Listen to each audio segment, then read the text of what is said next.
Good day and welcome to the Busy Brokers PH. Once more, I'd like to commend our host for today's episode, the Shank Properties. We are here at their Shank Summit Show Suite here at Quezon City. We're in a two-bedroom showroom right now.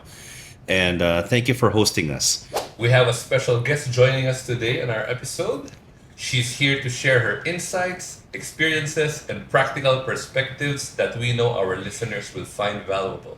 She is the past national president of the Philippine Association of Real Estate Boards. Let us all welcome Miss Agnes Mercado. Yay!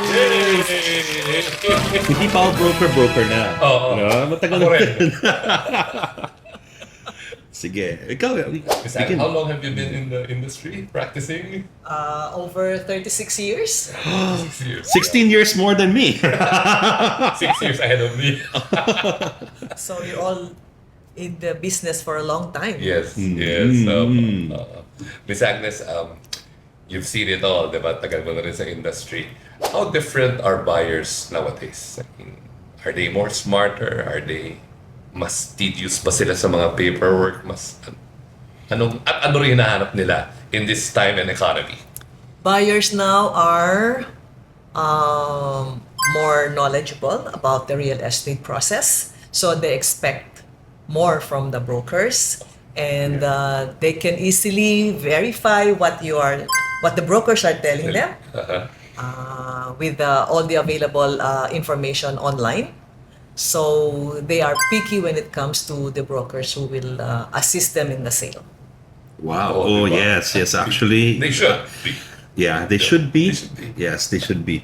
But Miss Agnes, how important is due diligence for you right now? It's, I think, the most important factor in making a sale, Due diligence. because you will be avoiding issues or problems at the end if you do your thorough due diligence. Actually, there are several layers of due diligence for me. Due Okay. diligence on the property you're selling, due diligence on the seller, due diligence on the buyer, and due diligence on my partner broker. Well, that's true. Dapat yun. Si Agnes kasi treasure trove yan eh. Yung mind ko parang inisip ko, ano kaya yung pwede ko itanong? Kasi ang dami ko pwede itanong.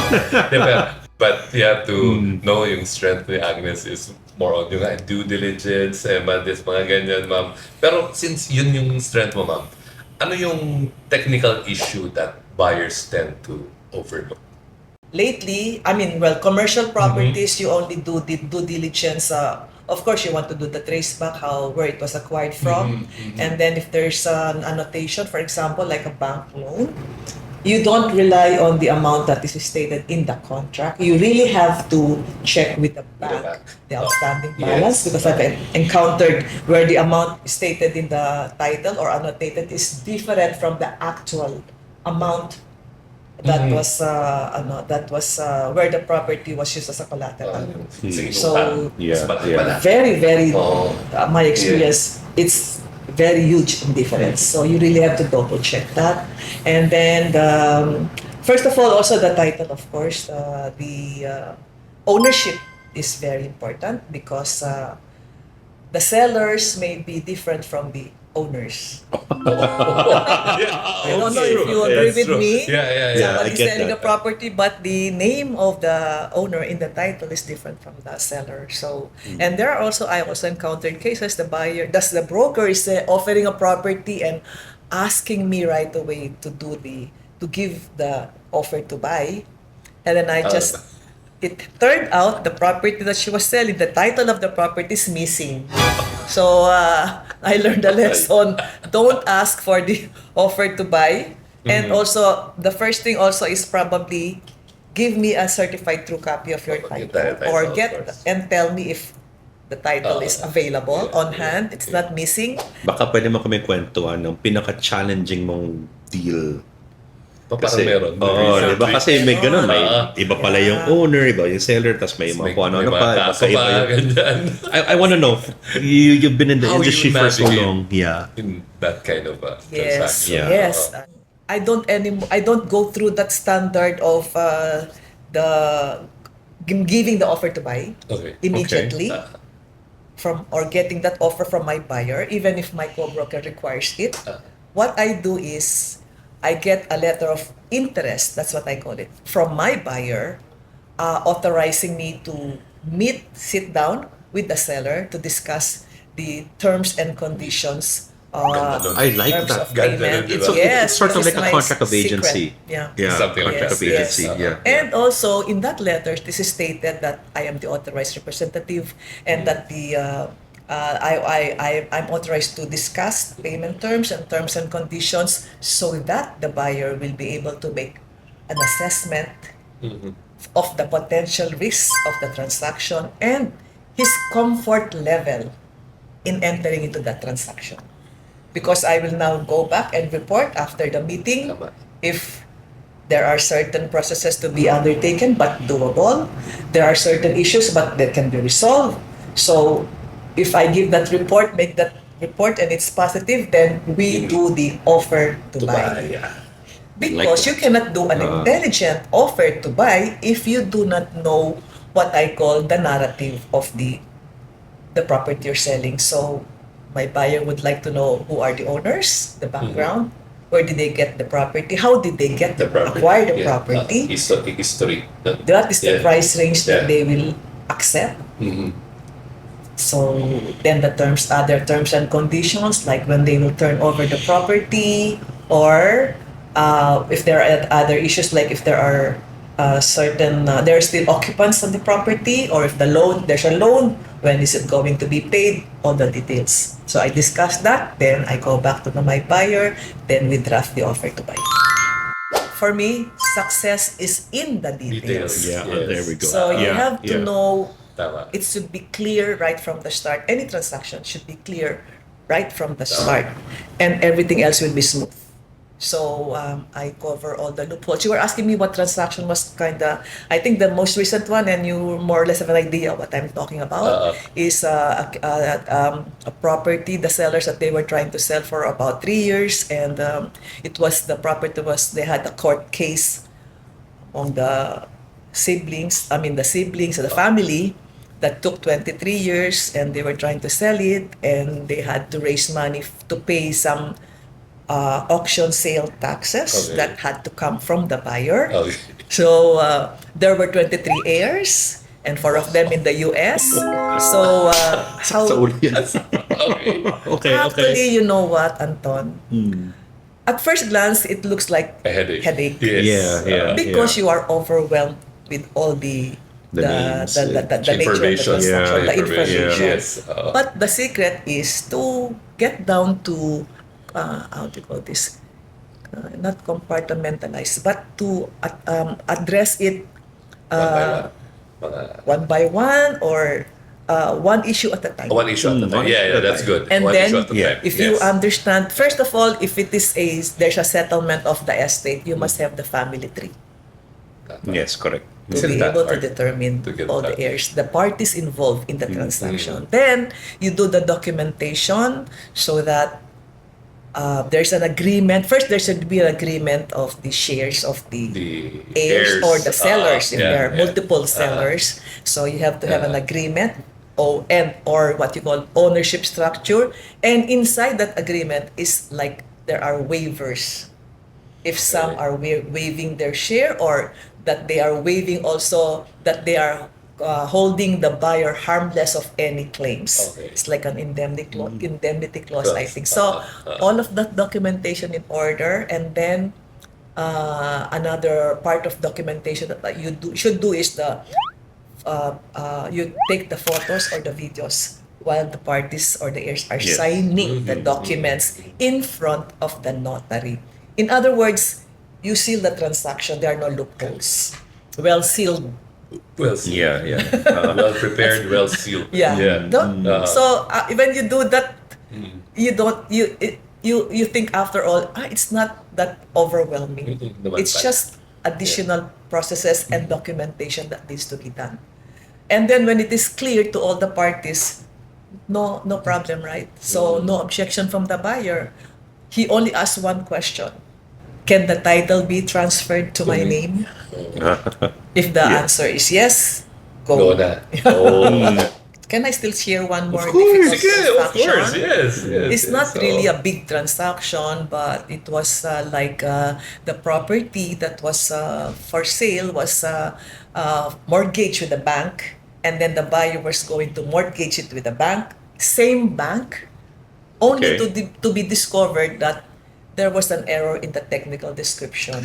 So the first time the bank accepted it as a collateral for the owner, they did not see the error. Now this time when the buyer was also using the property as a collateral, that's the time they found out that there's a major Major error. error in the Okay. technical Same bank description. to, ah. Same bank. Okay. So how can you? Oh, So usually should the be brokers are a little bit relaxed or lenient when you say, may naka-loan na ito, is used already as collateral. So you sit back and relax. You Oo. don't anymore do Yeah. due Due diligence. diligence, correct? Yeah. So Yeah. the lesson Yeah. learned is do not take anything for granted. You Correct, still correct. do the due diligence. And as an end user, would you rather buy or rent? Well, it depends if I have the funds. Because I hear my clients saying, this client that I have, they don't want to be renting because the rental is it's a like waste of money. thrown away Thrown or money, yeah. it's a waste. But if you buy the property, then you own the property. But provided you have the funds or you have source of funds that you are expecting. For example, if you're buying and you have a source of income from a rental or something, then you can take a loan on the property and pay the amortization rather than just rent, because you get to own the property in the future. Anong mas gusto mo, ma'am? Isang prime property, prime location na property walang problema, or a good location property na may problema? Before I answer that, I have to know what you mean by problema. Challenging. Oh, yeah, Konting challenging. issues. Konting issues lang. Siguro kung konting issues, challenging lang, maybe I'll go for that because I can negotiate for a lower price. Yeah, correct. Diba?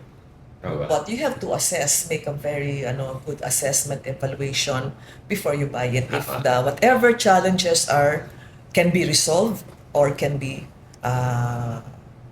corrected. So we can find gold in challenging properties in a way. Tama? Yes. Okay. Diamond in the rough. Diamond in the rough, through correct. the years, I learned that because initially I refrained from handling what we call problematic transactions. But later on, there's not only gold in that, because as I said, you can negotiate it for a good price. Not only that, the brokers learn a lot from these challenging transactions. True. Okay, last.